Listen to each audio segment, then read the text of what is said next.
Bonsoir à tous, la chaleur repart de plus belle. Dès demain midi, la Saône-et-Loire et la Côte d'Or passent en vigilance orange canicule. Les températures pourraient atteindre les 38 degrés, vigilance jaune pour le Jura également. Et cette vague de chaleur, déjà la troisième de l'année, devrait durer au moins jusqu'à ce week-end, voire jusqu'au 14 juillet selon certaines prévisions.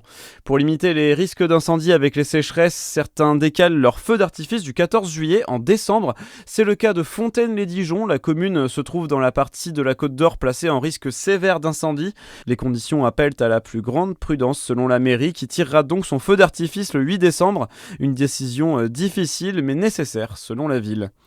François Rebsamen, candidat aux élections sénatoriales, il vient de l'annoncer aux grands électeurs selon le bien public.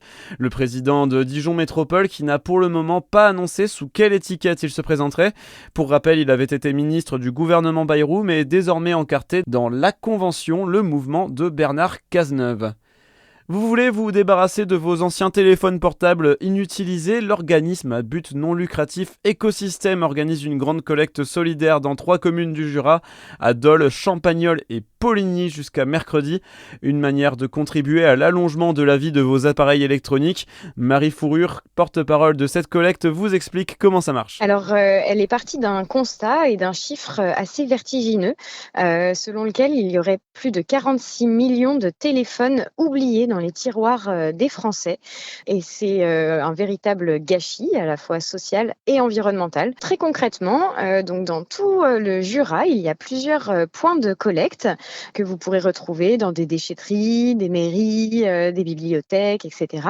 Où vous trouverez donc une urne dans laquelle vous pourrez déposer tous vos téléphones inutilisés. Ils seront évidemment vidés de toutes leurs données et derrière, ils seront soit reconditionnés, soit recyclés. C'est l'entreprise de réinsertion Les Ateliers du Bocage qui s'occupe du recyclage. Le résultat de cette collecte sera annoncé lors du passage du Tour de France à Dole le 17 juillet.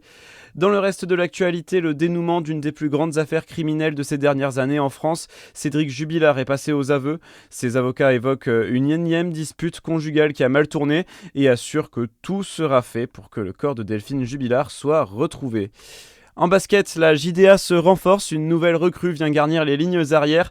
Silas Melson, joueur américain en provenance du club d'Ostende en Belgique, formé aux États-Unis dans l'université de Gonzaga, une référence du basket universitaire. À 29 ans, c'est un renfort expérimenté pour le club qui aimerait retrouver les playoffs de Betclic Elite dès la saison prochaine. Sur le Tour de France, le favori reprend la tête de la course. Tadej Pogačar vient de remporter la victoire aux Angles. Le Slovène s'empare donc du maillot jaune, jusqu'ici détenu par Jonas Vingegaard. Le français Paul Sexas a quant à lui terminé 4ème. Voilà pour ce flash, bonne soirée sur Fréquence Plus.